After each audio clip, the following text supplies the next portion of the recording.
An oration for a Masonic lodge. Worshipful Master, Wardens and Brethren. This evening I would like to draw your attention to a little-known feature of one of the earliest manuscripts in our craft tradition. The Trelor manuscript of 1665. While this document has long been recognized as one of the old charges of Masonry, I believe it also offers an intriguing example of visual composition that deserves closer examination. The Trelor manuscript. The manuscript was written in 1665 by Thomas Trelor and survives today, through a copy made by John Raymond in 1705. Unlike many of the old charges, Trelor immediately immerses the reader in a profoundly SOLoMONic world. The manuscript opens with the first verse of Genesis in Hebrew. Bereshit bara Elohim et hasmoim. Great it's in the beginning God created the heavens and the earth. It proceeds with Hebrew signatures, the seal of Solomon, the inscription Solomon Melech, King Solomon. One then introduces the central architect of the temple, Master Hiram. This is already a remarkable combination of biblical history, sacred language, and symbolic pageant. Looking at the page, most of us read manuscripts horizontally. But 17th century readers were often encouraged to read vertically as well. When we examine the opening lines, something immediately appears. Master Hiram from near ye see, a son of a widow sent to me.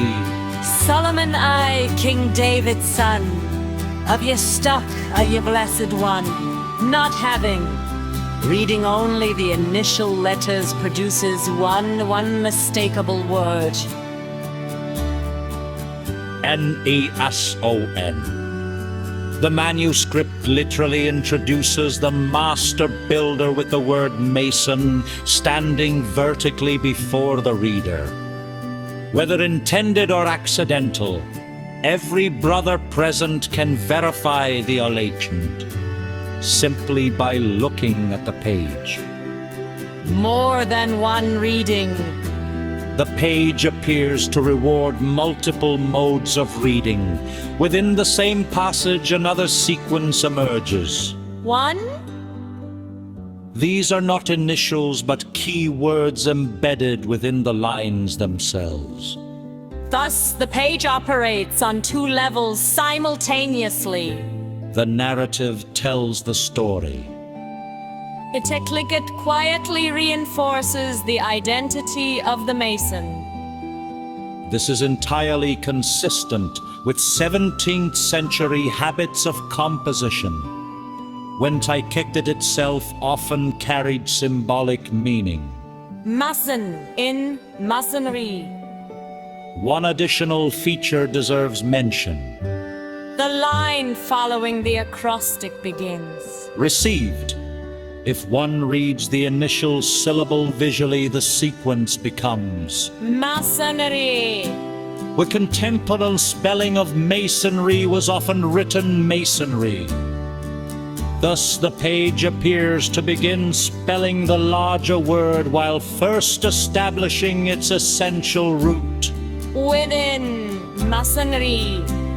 Whether deliberate or coincidental is ultimately a matter for each reader's judgment, but the visual relationship is undeniably present. Why would this matter? Freemasonry has always communicated through symbols. The square and compasses teach without words. Columns teach by proportion. Tracing boards teach through arrangement.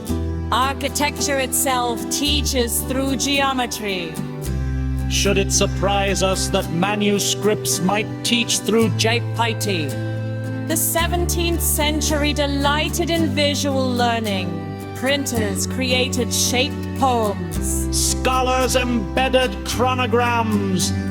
Biblical commentators delighted in Hebrew letter symbolism. Emblem books united image and text into single acts of contemplation.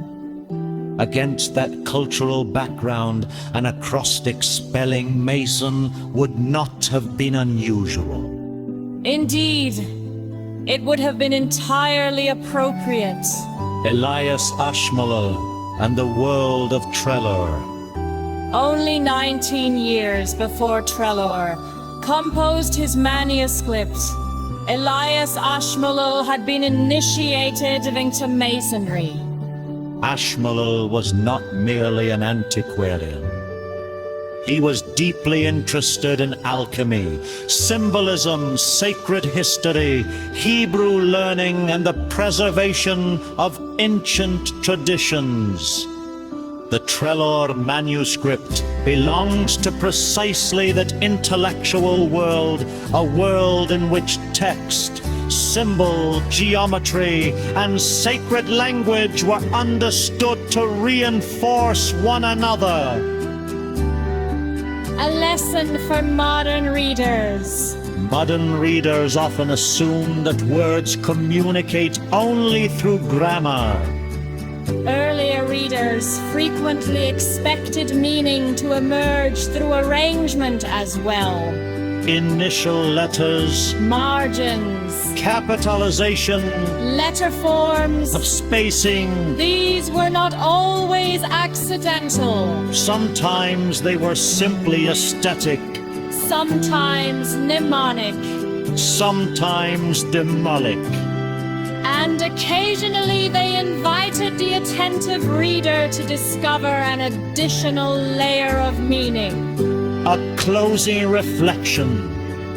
Whether the compiler consciously intended the acrostic or not, the manuscript presents us with an elegant visual fact.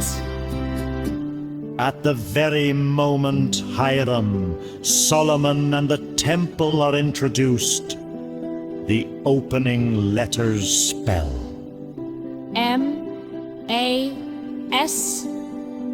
M-A-S-O-N. Mason. that alone